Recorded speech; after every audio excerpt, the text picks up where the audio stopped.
কথা, আমি যদি বলি যে না আমার অনেক সময় কাজের প্রেক্ষাপটে প্যারাগ্রাফের প্রয়োজন, তখন আমরা প্যারাগ্রাফ অপশনটা বের করে নিই। আবার অনেক সময় দেখা যায় যে আমাদের কাজের সময় ব্রাশ লাগে, ব্রাশ অপশনটা আমরা বের করে নিচ্ছি। ঠিক আছে, এই যে অপশন গুলো এগুলি কিন্তু মূলত এই যে এখানে দেখো আমার বেশিরভাগ ফাংশন গুলো কি নামানো, এখানে আমার বেশিরভাগই সোয়াস, কালার, স্টাইল, লেয়ার, এগুলো কিন্তু এই অপশন গুলো পাবা না এইভাবে। স্যার আমি আপডেট করে নিব, সমস্যা নেই। ঠিক আছে, এগুলো কিন্তু প্রো ভার্সন, ওই প্রো ভার্সনে মানে আর কি পাবা না আর কি।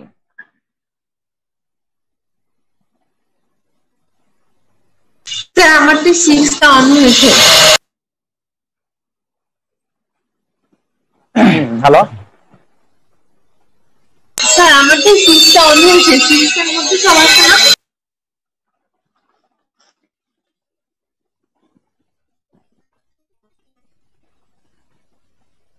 হ্যালো, হ্যাঁ কি স্যার আমি 6টা অন করতে পেরেছি আমার পিসিতে, মানে 6টা হবে না, সবকিছু 6টা আসে না, এটা যে অ্যাডোবি ইলাস্ট্রেটর। আচ্ছা আচ্ছা, না হলে ভালো, মানে আর কি এখন যেটা যেটা আছে, আমি যে চারটা মানে আমার ওই চারটার মধ্যে নাকি না অন্য একটা? স্যার আপনার চারটার মধ্যে যেটা 6 ছিল, CS6 ওইটা। হ্যাঁ ওইটা ওপেন হয়েছে তোমার? হ্যাঁ স্যার। আচ্ছা তাহলে CS6 আর এদিকে হলো যে তোমার ওই যে ইলাস্ট্রেটর পোর্টেবলটা ওপেন হয়েছে, এই তো? জি স্যার। আচ্ছা ঠিক আছে, তো এগুলো রাখতে আসলে ওই যে ইনস্টল লাগে না, তো এই জন্য সরাসরি আর কি ওই যে সাপোর্টার হিসেবে আর কি কাজ করে এই।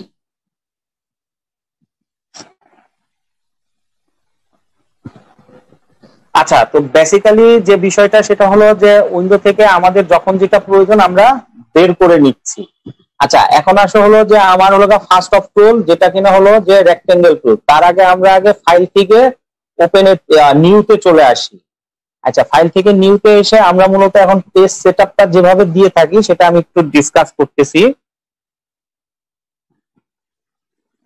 আচ্ছা এখানে দেখো যে হলো যে আমার প্রিসেটটা হলো যে এখানে আমার বিভিন্ন সাইজের পেজের দেওয়া আছে, যেমন ধরো US paper, international paper, photo, web, mobile and device, film and video. আমরা এখন কোন সেক্টর নিয়ে কাজ করব সেটার উপর ডিপেন্ড করে তখন আমরা সেই অনুযায়ী কি প্রিসেট করে পেজগুলো নিয়ে থাকি। যেমন ধরো যে আমার ইউএস পেপারের মধ্যে কি কি আছে, যে যেমন ধরো যে ইউএস পেপারের মধ্যে যেমন ধরো লেটার টাইপ, লিগাল, ট্যাবলয়েড, এটা। যদি ইন্টারন্যাশনাল পেপারে যাই, ইন্টারন্যাশনাল পেপারের মধ্যে দেখো লেখা আছে A4, A3, B4, B5, B3, C4, C5, C3, DL, এগুলো হলো যে বিভিন্ন ধরনের পেপার সাইজ। আচ্ছা এরপরে যদি ফটোতে যাই, ফটোতে দেখো landscape 2x3, landscape 4x6, landscape 5x7, portrait 2x3। তো অনেক সময় আমরা কিন্তু বলি কি যে 5R সাইজের ছবি, 6R সাইজের ছবি বা 8R সাইজের ছবি। তোমাদের কি জানা আছে যে এই সাইজগুলোর রেশিওতে আমাদের সাইজ কত কত হয় ছবির ক্ষেত্রে? হ্যালো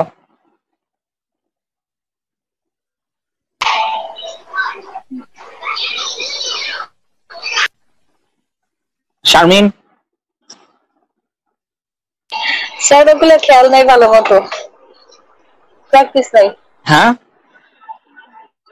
না বলতে পারবো না সেটা ঠিক আছে, মানে কারেক্ট হবে না। মানে অবশ্যই এটা তো আইডিয়া থাকার কথা যে মানে আমরা যে যেটা বলি যে 3R সাইজের ছবি বা 4R সাইজের ছবি বা 5R সাইজের ছবি বা 6R বা 10R বা 8R, আমরা তো হয়তো বা ওই যখন প্রিন্ট করি ছবি, এখন তো খুব রেয়ার প্রিন্ট করি, কারণ যে আস্তে ধীরে তো এখন মানে যে মোবাইল টোবাইল আসার পর তার মানে কেউ প্রিন্ট করে না। তো যাই হোক, আগে তো আমরা যেটা হয়তো বা বিভিন্ন স্টুডিওতে যে বলতাম যে 3R সাইজের ছবি দেন বা 5R সাইজ, এখন এগুলো কি জানা আছে যে মানে 3R কেন বলতাম, 5R কেন বলতাম বা 8R কেন বলতাম, মানে 8R বলতে আমরা কত রেশিও বুঝাচ্ছি বা 3R বলতে কত রেশিও বুঝাচ্ছি?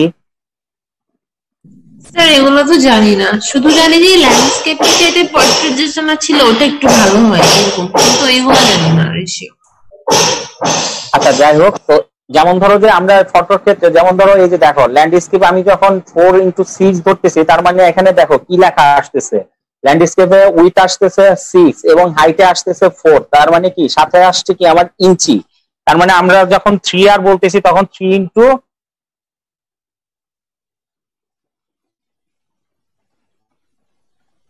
ল্যান্ডস্কেপ 3x2, তার মানে আমরা যখন 3R বলতেছি তখন 3x2 বলতেছি, যখন 4R সাইজ বলতেছি তখন 4x6 বলতেছি, যখন ল্যান্ডস্কেপ 5R বলতেছি তখন 5x7। মানে আমার সাইজের রেশিও অনুযায়ী আমার এটা সাইজ অনুযায়ী আমরা ওইটাকে বলে থাকি যে 5R হলো যে 5x7 হলে আমরা এটা 5R বলি। তারপরে ল্যান্ডস্কেপ 8x10, তার মানে কি ওইটাকে আমরা বলতেছি 8R সাইজ, মানে একদিকে 8 ইঞ্চি থাকবে আরেক দিকে 10 ইঞ্চি থাকবে। এই সাইজের আমরা অনেক সময় ফ্রেমিং করতে বলি, বা অনেক সময় বলি 12x16, যেটা কিনা আমাদের 12R সাইজ। 12R সাইজটাই একমাত্র 12x16 এর মধ্যে হয়, আর বাকি সব হলো যে দেখো 2 2 করে ব্যবধান করতেছে, 4 6 5 7 8 10। যদি আমি 10R বলি 10 12, যদি 12R বলি 12 14। ঠিক আছে,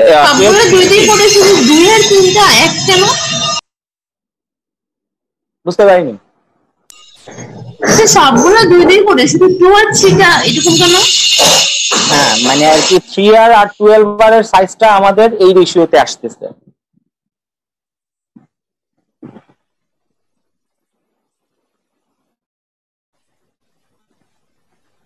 হ্যালো,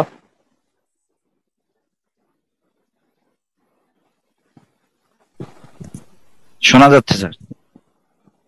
আচ্ছা 12 এর ক্ষেত্রে কিন্তু এটা মনে রাখো, এটা কিন্তু এমনও হতে পারে আমি ধরতে পারি যে 12R এর ক্ষেত্রে আমাদের রেশিওটা কত, 12:16। এখানে একটু জাস্ট ব্যবধানটা হচ্ছে 4 এর। ঠিক আছে,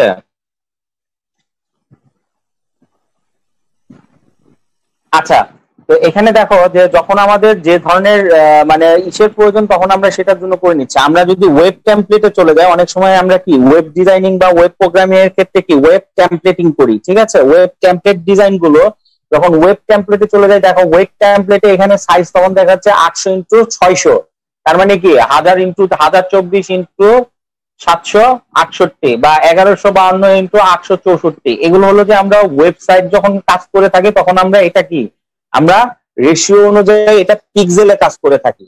মানে ওয়েবসাইট গুলো সবসময় আমরা পিক্সেলে কাজ করি। যদি এটা বা পয়েন্ট যে কোনো কনভার্ট আমি করতে পারি, বাট আমরা ওয়েবসাইট গুলো সবসময় পিক্সেলে কাউন্ট করে থাকি। দেখো যে যখন আমি ফটোতে যাচ্ছি তখন সেটা ইঞ্চিতে চলে যাচ্ছে, যখন আমি ওয়েবে যাচ্ছি তখন সেটা পিক্সেলে যাচ্ছে, যখন আমি মোবাইল ডিভাইসে যাচ্ছি তখনও সেটা পিক্সেলে যাচ্ছে, যখন আমি ইন্টারন্যাশনাল পেপারে যাচ্ছি তখন সেটা মিলিমিটারের হিসাব হচ্ছে, যখন আমি ইউএস পেপারে যাচ্ছি তখন সেটা ইঞ্চিতে হিসাব হয়ে থাকে। তার মানে কি আমরা যখন 11 ইঞ্চি পেজ নেই, তো আমাদের যখন ইন্টারন্যাশনাল পেপার যেটা আমরা A4 সাইজ বলি, A4 সাইজ দেখো যে আমাদের সবসময় কি 210x297। একটা A4 সাইজ পেপার যদি তুমি মাপো দেখবা যে ওইখানে এত মিলিমিটার বা এত মিলিমিটার আছে, হাইটে আছে এত মিলিমিটার এবং উইথে আছে এত মিলিমিটার। যদি ইঞ্চিতে কনভার্ট করে নাও তার মানে কি একদিকে পাবা হলো যে 8.26 ইঞ্চি, আরেকদিকে পাবা হলো যে 11 ইঞ্চি, 11.69 ইঞ্চি। এগুলো যখন তুমি A4 সাইজের পেপারটা মেজারমেন্ট করবে তখন দেখবা এই রেশিওতে এটা হলো কি স্ট্যান্ডার্ড সাইজ। ক্লিয়ার?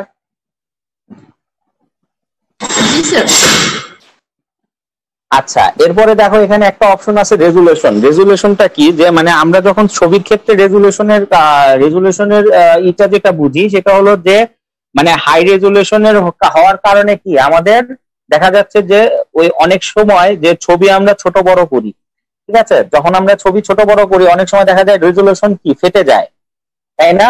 দেখা যাচ্ছে যে ছবিটা একটু যতটুকু বড় করতেছি হুট করে ছবিটা ঘোলা হয়ে যায়, মানে যত বড় করি তত ঘোলা হয়ে যায়। তো সেটা ডিপেন্ড করতেছে এই রেজুলেশনের উপর। রেজুলেশন যত কম থাকে তত ছবি বড় করলে ফেটে যায়, আর রেজুলেশন যত হাই থাকে তত দেখা যায় ছবি আমি বড় করলে আর অতটা বেশি ফাটে না। তো যেমন ধরো যে আমরা যখন ফটোশপে কাজ করে থাকি সেক্ষেত্রে দেখা যাচ্ছে যে আমরা বেশিরভাগই রেজুলেশন যদি কোনো ধরনের প্রিন্টিং এর কাজে ইউজ করি তখন সেক্ষেত্রে আমরা রেজুলেশন রাখি 300, এটা হাইয়েস্ট রেজুলেশন।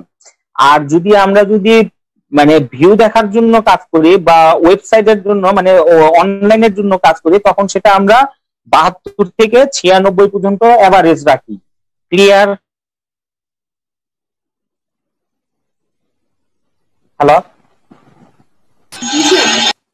স্যার আরেকবার মানে এটা দেখো, হ্যাঁ বুঝতে পারিনি স্যার রিপ্লে আরেকবার একটু বললে ভালো হয়। মানে যেমন ধরো যে আমি ইন্টারন্যাশনাল পেপার যখন বের করতেছি রেজুলেশন কত দেখাচ্ছে 300, ঠিক আছে। আর যখন আমি ওয়েবে যাচ্ছি তখন রেজুলেশন কত দেখাচ্ছে আমার 72 দেখাচ্ছে স্যার।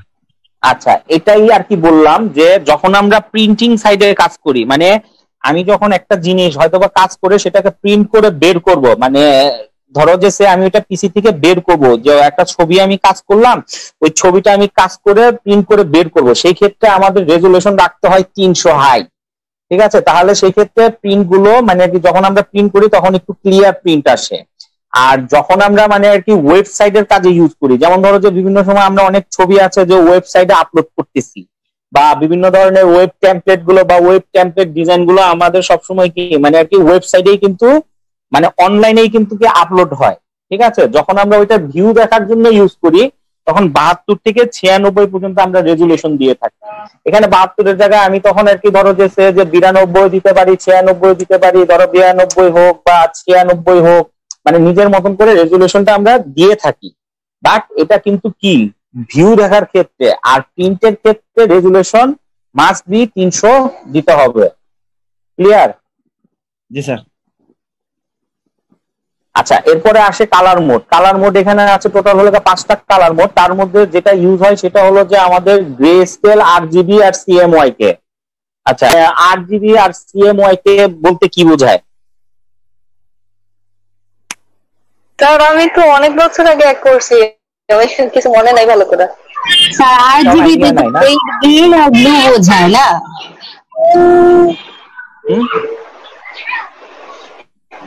আরজিবি রেড, গ্রিন আর ব্লু, এই 3টা কালার।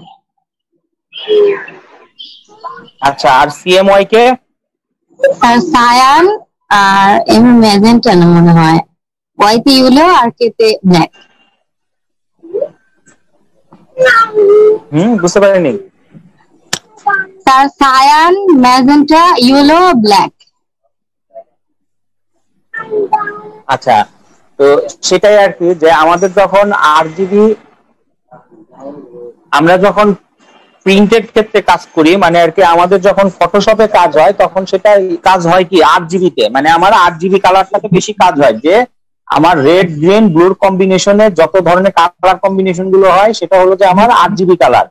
আর প্রিন্টিং এর ক্ষেত্রে আমাদের যেটা ইউজ হয় বেশি সেটা হলো যে বেশিরভাগই ইলাস্ট্রেশনের ক্ষেত্রে আমাদের সিএমওয়াই কে বেশি ইউজ হয়, কেননা যে সেটা আমরা কি ইলাস্ট্রেশন থেকে আমরা সব সময় হলো যে বের করে নিই, মানে আউটপুটটা কি বের করে নিচ্ছি, মানে যে কোনো ডিজাইন আমরা ক্রিয়েট করলে সেটা আমরা বের করে নেই ইলাস্ট্রেটরে। যেমন ধরো যে এই জন্য ইলাস্ট্রেটরের সব ক্রিয়েটিভ ডিজাইন গুলো যেমন flyer design, poster design, visiting card, involve design, তারপরে হলো যে তোমার মানি রিসিপ্ট থেকে শুরু করে একটা কর্পোরেট লেভেলের ধরো প্যাড ডিজাইন, ভিজিটিং কার্ড বা একটা কর্পোরেট লেভেলের লোগো, এগুলো কিন্তু সবই কি আমার প্রিন্ট হয় বেশি, ঠিক আছে। কেননা যে এগুলো তো প্রিন্টিং এর ক্ষেত্রেই বেশি ইউজ হয়, যে কারণে দেখা যাচ্ছে যে সিএমওয়াই কেটা আমাদের প্রিন্টিং এর ক্ষেত্রে বেশি ইউজ হয়। তোমরা যখন কালার প্রিন্ট তো অবশ্যই দেখেছো, কালার প্রিন্টার যেগুলো প্রিন্টারের মধ্যে কয়টা করে কালারই করা হয় থাকে,